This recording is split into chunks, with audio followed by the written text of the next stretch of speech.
The following is a special presentation of Tony Curry Radio. Keep your mission on your mind and your mind on your mission.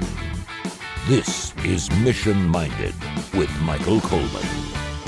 Welcome back to Mission Minded to Michael Coleman with that snarky little smile he's got on his face. There's Tone to Bone, Tony Curry. We're talking about keeping your mind, your mission on your mind. And we, of course, have got Memorial Day behind us. It's officially summertime, so we're into the heat of summer. And of course, a lot of work to be done down at the Heart of Alabama Food Bank. But we talk some business on this particular show. Your email's info@tonycurryradio.net. Michael, how are you doing, sir? What's going on? Are you doing okay? Doing really well. Busy as always. Summer only just increases our work, but we're glad to be able to do it and to meet the need and to be able to take some time to sit with you, my friend, and talk about things that are important in the business world. I love it. Try to do some things, talk about things that affect everybody. Now, you and I spoke about a year ago, and you had just landed a deal on a 40,000 square foot refrigerator or freezer, correct? 8,000 square foot. 8,000. Well, I don't know where I got Yeah. 40,000, but 8,000. Okay. And I know that was a huge deal for you in the Montgomery base It or was. Heart of Alabama Food Bank. And so now we're talking about temperatures being pretty much in the 90s for the next 3.5, 4 months. How does it, let me ask you this, and this is interesting because I hadn't thought about this, because you're always talking about non-perishable goods, but you're talking about fruits and vegetables and things that probably are much more perishable because they get hotter sooner. How does that play out with your stuff? And do you have to refrigerate everything, or what do you do? Well, it all depends, like on a lot of produce, you have to refrigerate it. But a lot of it you don't. So like potatoes, for instance, you don't refrigerate those. Bananas, you wouldn't. But other types of fruit like grapes and things like that, you do. So we get all sorts of guidance about, what's the best temperature to keep them at. But yeah, our freezer space, and we have huge freezers, and we have to keep them at 0 degrees. And so when you're 90 degrees outside and you're having to keep 0, I mean, that sucker's running 24/7. Yeah. It's a lot of pressure to keep that kind of temperature. And so obviously electric bills are high. I mean, we're on pace this year to probably spend over 300,000 just on electric bills for the year. Wow. And a lot of that is heating and cooling. That's pretty In the incredible stuff. wintertime, offices have to be heated. Warehouses, it's not too bad at having to heat. We don't have to. It's fine if the food gets cold. Mhm. But in the wintertime, in the summertime, it really gets problematic having to keep those temperatures as they should be. So it's Yeah. a challenge. I want to pull back the curtain a little bit on us. You and I have been friends for a long period of time, several years, and we've been doing this show together. We also do Bite by Bite, which is another show we do that's specifically about feeding America and the Heart of Alabama Food Bank. And we always pull back the curtain. Sometimes you and I will speak for half an hour, 45 minutes before we actually start running a tape, and we're friends. And we both, in our Lord and Jesus Christ, our Savior, we speak very candidly with each other, and so we communicate. And I feel comfortable enough with you that I can share a lot of things. I've shared a lot of things with you. Probably have shared more with you than I probably should have, because I've been through a divorce and I had child situations and things, and I just really needed a good friend, and you were placed in my life for that, and I believe that. Yeah. And so God placed you in my life, and hopefully I could be there for you too whenever you have a need. But communication is so vitally important in everything we do. We talk about, our friends, we talk about our wives, we talk about our girlfriends, and we talk about and communications, obviously. And the number one thing, certainly in a marriage or really any relationship, period, usually between a man and a woman, is communication. It's always number one. Are you communicating? I've never seen a couple break up because they communicate too much. Yeah. Now I've seen people say the wrong things, share things they shouldn't have. The old saying, should I be saying it? Should I be saying it now? And I'm the one, should I be the one saying it? Yeah. So I get that. And we've certainly been around people that, quite frankly, just can't keep their fingers and they keep their mouths shut. Yeah. But it's usually not the breakup of a relationship, regardless of whether it's business or marital or anything else. But you came up with some communication problems that must be addressed today that I thought were really, really interesting, and I'd like you to share some of those things today. Yeah. So, communication is such a challenge, and it affects every aspect of our life. And when I come across things, especially, and there's so many different aspects to communications, with your spouse, with your children, um, and with your coworkers. Of course, I'm the CEO here, so with employees that work for me, with our customers, with those in it. So there's just all sorts of different levels. And because I communicate a lot, I kind of consider myself a good communicator. And lots of times, as I told you, I start reading through here. And when I'm doing this self-analysis, I really try to be honest with myself. It does me no good to, to lie to myself. And so um, the the things that I'm seeing were kind of a little bit of a splash of cold water on me in my own assessment that I communicate well. Um, one of those was that when we're communicating, be careful about too much detail. Now, that's not saying don't be transparent, but there's a lot of people who communicate who say a lot, Mm-hmm. but don't really say anything. There's that aspect. So they can think, oh, I actually over communicate, but that doesn't mean you communicate well just because you're saying a lot of words. The other thing, but really kind of what people have told me is they'll ask me a question. So let's come up with this hypothetical that I'm in a board meeting. It's actually happened several times. I'm in a board meeting, and I know that a board member is going to ask me a question, and I could just give them the number, or I could give them the situation and just be but there's no context by which they are to absorb that. Mm-hmm. So I tend to want to provide the context so that they'll understand how my actual answer fits nicely inside of that context. Sure. Otherwise, they may say, well, they may not understand the relevance of my answer. But in doing so, what I've done is lots of times given them way more detail, thinking I'm actually helping them. And so I go too deep into the weeds, giving them too much background. And I've even discovered that sometimes I do that on my writing. So when I write in Microsoft Word or on email, Microsoft provides something called an editor.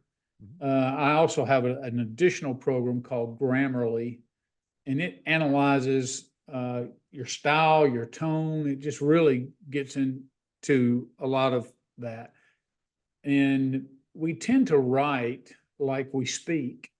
And so it's amazing to me after I write, and then I'll put an editor or Grammarly on it, how many words, filler words, not filler like ahs and uhs and all that, but how much more succinct my writing is after I go through that and cut out a lot of, and it's kind of eye-opening because I'm like, I wrote that as if I'm having a conversation, and it kind of lets me know all these extra words, and not just extra words, but extra context.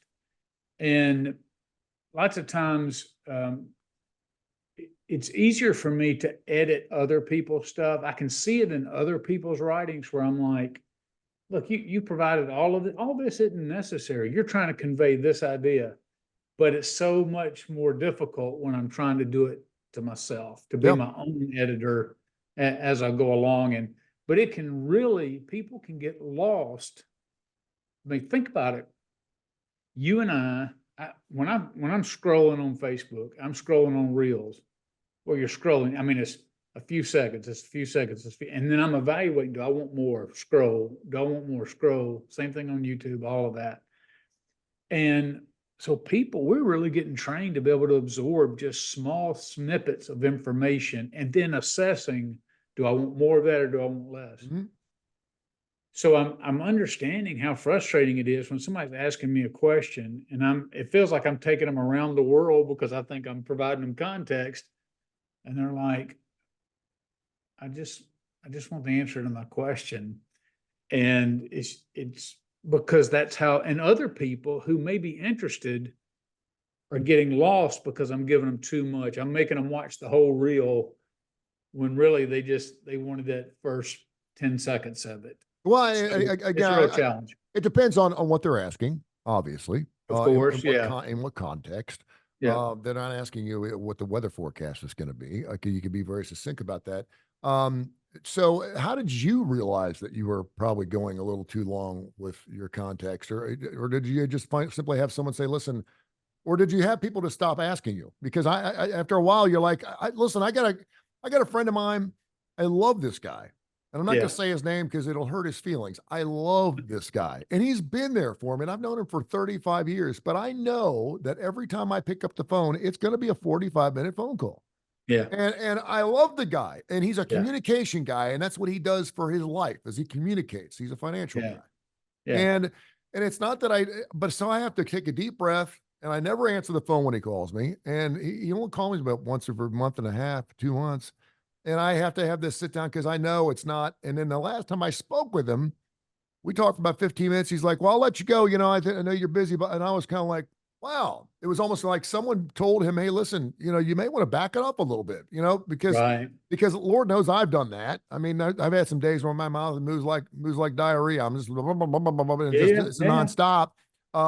So how did you realize that you were that guy that communicated? Because you do want to speak and leave them wanting more, right?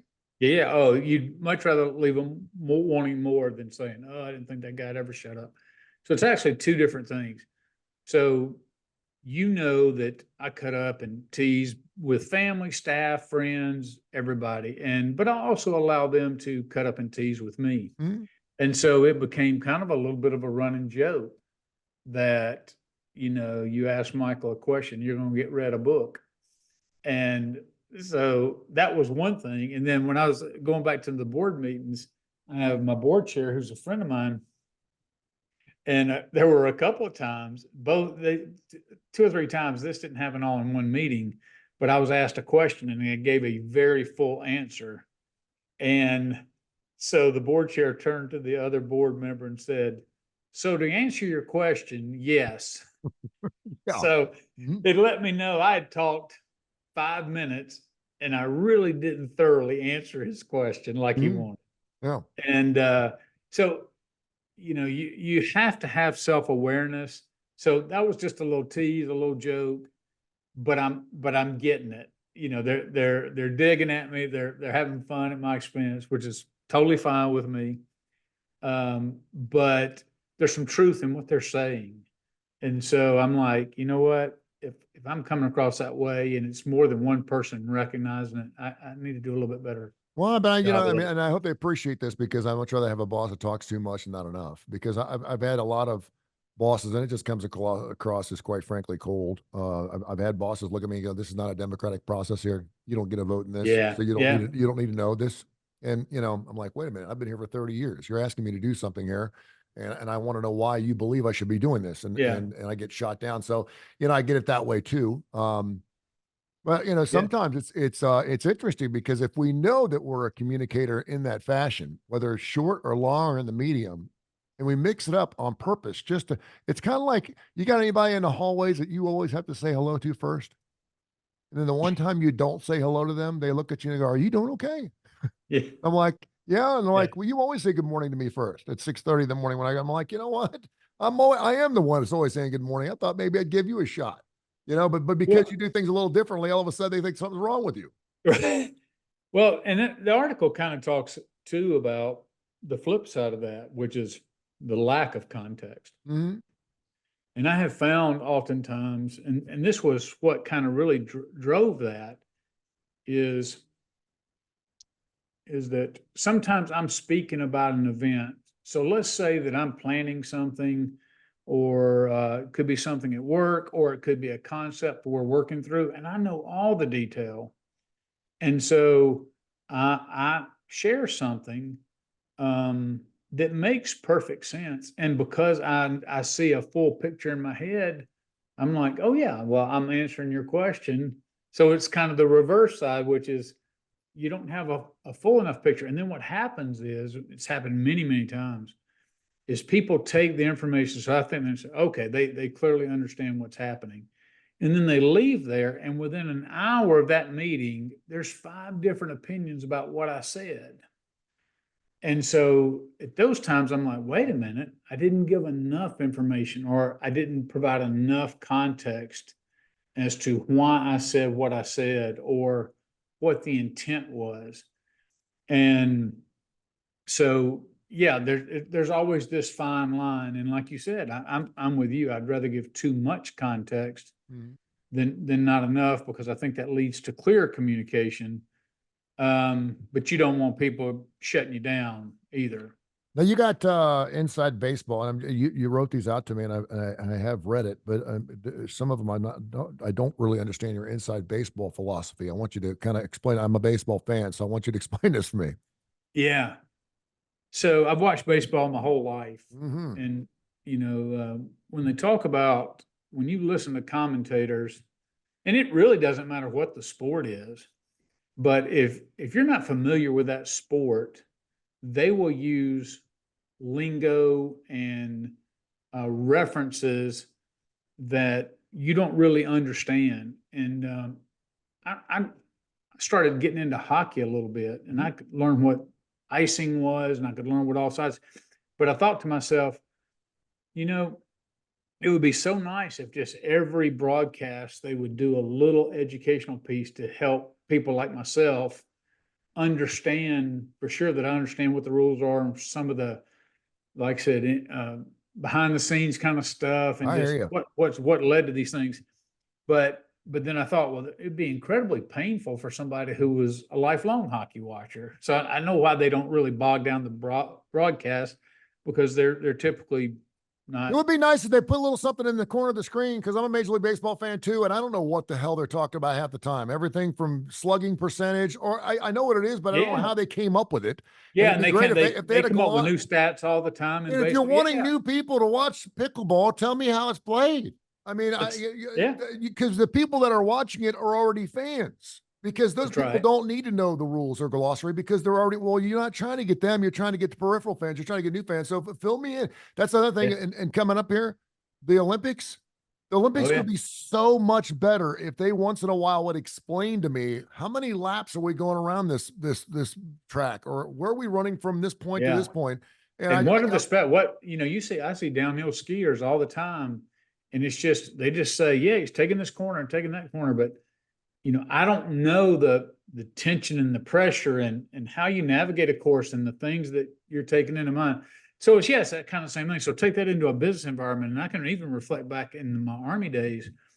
When I would get outside the Army and people would ask me questions, well, the Army has 4,000 acronyms, and that's all we talk in acronyms. I would say a sentence sometimes would have 5 different acronyms. And so I'm communicating effectively to somebody who knows all the acronyms, but to those who don't, it's a problem. So we have lots of acronyms here in food banking. And when I'm talking internally, they may get some of that. Mhm. But when I'm out talking to the civic clubs, and I'm out talking to the community, even talking to the board, sometimes I'm talking the inside baseball kind of stuff. I'm talking to people who I think should be in the know, or in the know, without even realizing, and they're looking at me like, what does that mean? You clearly communicated an idea, but you didn't communicate it clearly. And And sometimes when it's you the, state those acronyms and you just do it matter of factly, and they don't know what they mean, they're not going to ask you, because they assume, because you said it so matter of factly, I should know. And I get a lot of people that, oh, that do that to me all the time. And I'm like, I have to go back and go, wait a minute, what is an SID? What are you talking about? I mean, I think they that appreciate is, that, but that is such a great point. I see that all the time. Board members come in, and especially new board members, and they don't want to look dumb. And mhm. so when something comes up, rarely do they stop and go, wait a minute, hey, I'm new. Can you walk me through that so I really understand what that is? They just kind of shrivel back, and just listen and try to absorb and pick it up as you go along. But yeah, that you have to be careful about, and it's not even that it's overly technical. It's just overly specific to the business or the service or whatever it is you're doing. And when you're talking to somebody outside of that, then you have to be very careful that you use the language of somebody, of not somebody who's in the know, but is now outside the know, i.e. a new person coming into baseball. You would explain baseball. You and I would talk about baseball in much different terms than if I was trying to introduce somebody to the game. It seems to me that COVID really highlighted a lot of this, and my friend Dr. Josh Claypo would say that what COVID did is just put a really, really bright light on all of us. Yeah. Really, I mean, the roaches were running in every different direction. The kitchen light was coming on at 3 o'clock in the morning, and it seems like we've always had communication problems since we've been human. And again, we always talk about relationships. We always talk about what's the number one in relationships: communication, communication, communication. Whether it's too much or not enough.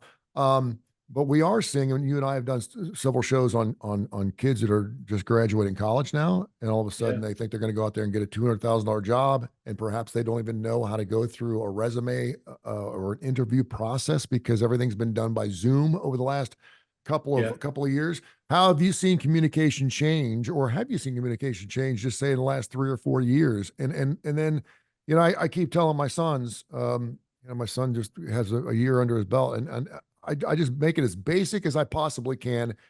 Shake hands firmly and look them in the eye. Yeah. Do not look at the That- floor. Look them in the eye, and put the onus on them to make that eye contact. But if you do those two things, at least you're starting off in the right position. Yeah, we've been only talking about verbal, but we know communication is heavily nonverbal. With your look of engagement, and that's where it kind of starts to bleed over into the younger generation, where you see things like hand contact or handshakes, eye contact when you're speaking, looks of I'm bored or I don't want to be here, where you're not engaged. I mean, we were even talking about this the other day about where people sit back and cross their arms. And I do it sometimes just because it's a comfortable way for me to sit and listen to somebody. But I've recognized that if I'm not careful, I'm sending them an unintended message. So I'm still communicating with my body language, with my face, all that kind of stuff. And all of that goes into it, that we have to make sure that we are aware, even with our voice, the tone of our voice, all of that goes into it. And so this is why you can speak forever about communication. You're constantly, looking at things of how to get better and master that. And boy, it's just so difficult to truly get a feel for and to understand not just how you're communicating or how you think you're communicating, but how others are receiving what you're saying. I don't want to go Are Mayberry you communicating that effectively? I don't want to go Mayberry on people, but I'm to the point now where when someone says something like, "How was your day?" If it's not something that's rehearsed, I'm going to use Publix as an example. My son, was the first time I've actually seen him. He's used to being a bagger, and so he doesn't normally have to say, "Do you need me to walk this off to your car?" To you, that's all he says. Yeah. And this is the first time I actually saw him working the register. And so there's a standard, did you find everything you were looking for today? And then I always go, okay, is there anything extra? Are you having a good day today? Yeah. What's the weather doing out there? Yeah. Oh, look at your daughter. That's a beautiful dress. I mean, those little things go so far with me now. And we used to, I want to say back in me growing up, we were all like that. I mean, Yeah. my dad would speak to anybody anywhere on a street corner. If he saw someone smoking a cigarette, he'd strike up a conversation. Now, it just seems like we don't do that anymore. And certainly in a place of business. And I really look at waiters and waitresses. Man, I mean, I'm popping from 15 to 25% in a heartbeat if they're willing to take an extra 5 or 10 seconds and just go, "Hey, listen, I like your sunglasses," or "Y'all having a good day today?" Or who do we have here? Would you like a lid with that chocolate milk? It's just, I mean, just little extra things. And again, I think that's the difference between, a really decent communicator and someone who just wants to get through a shift and go home. Well, it just so happens today at lunch, I went by my favorite burger place and grabbed a sandwich and a drink. And she informed me they didn't have my drink. And I was like, oh, okay, never mind. Just give me the burger. And then she came back, and she was handing it to me. She goes, "Oh, well, they just changed it. Would you still like the drink?" And I said, "Yes." And so she handed me the drink. So I had the little bag with my burger and the drink, and I look in and there's no napkins and there's no straw. So I turn around. She had already begun to walk away from the window. So I can't reach the window. So I beeped the horn at her 2 or 3 times, and she turns around and comes and opens up. Oh, you're the beeper. She could Okay. not be more disgusted. And I was like, "I don't have a straw. Could I please have and I said very nice with a smile on my face. "I need a straw and some napkins, please." And she handed me a straw, then she handed me napkins. I said, "Thank you, appreciate it. Have a good day." She just closed the window and she didn't say anything. Wow. Yeah. And so, Oh, man. you know, I'm not gonna stop going to my favorite burger place because I have an employee who's not, because the truth of the matter is that's becoming the norm rather than the exception. But yeah, that's an example of just that's communication on a whole different level. She was Well, communicating in her silence and with her body language. I will touch on this last point real quick, and that's about clearing blind spots. I will tell you, one of the things that we are blind to is our own biases. And I certainly was like that for many, many years. You get a political thought or get it could be whatever. It could be politics, it could be religion, it could just be whatever it is. And you just get so locked in. And it took a while for me to be able to begin to see some of my blind spots. Part of that is you've got to want to see some of the blind spots. mhm.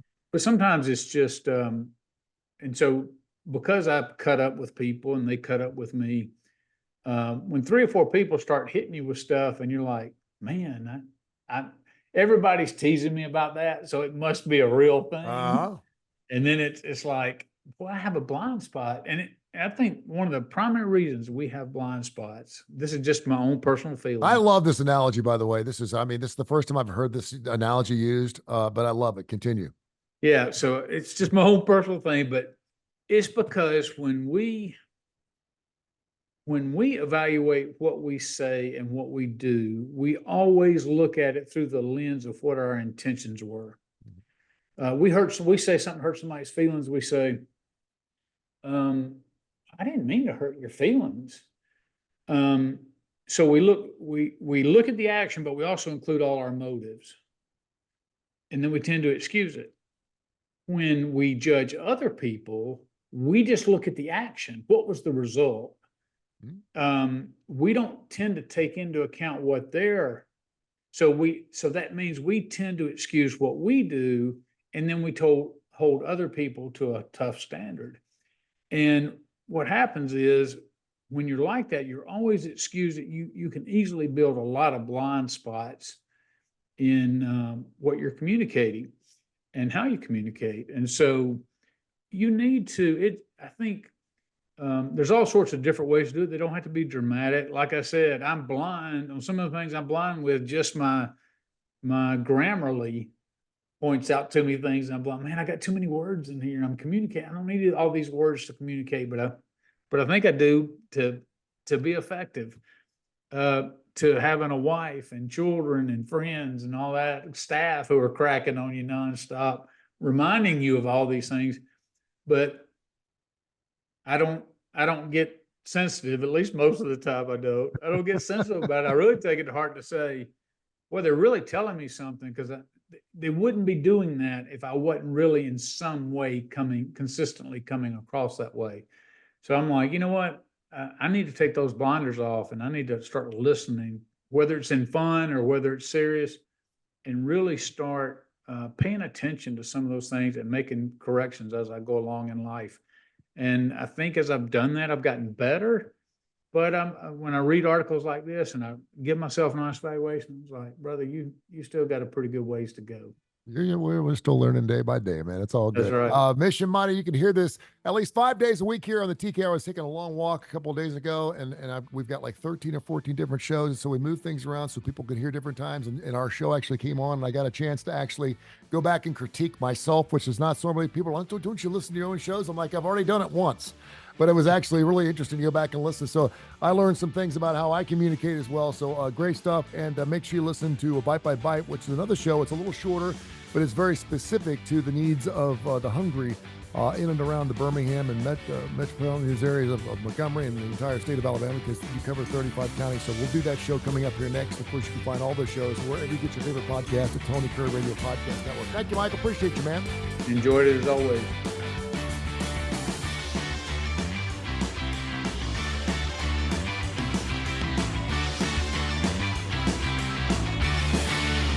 This has been a special presentation of Tony Curry Radio.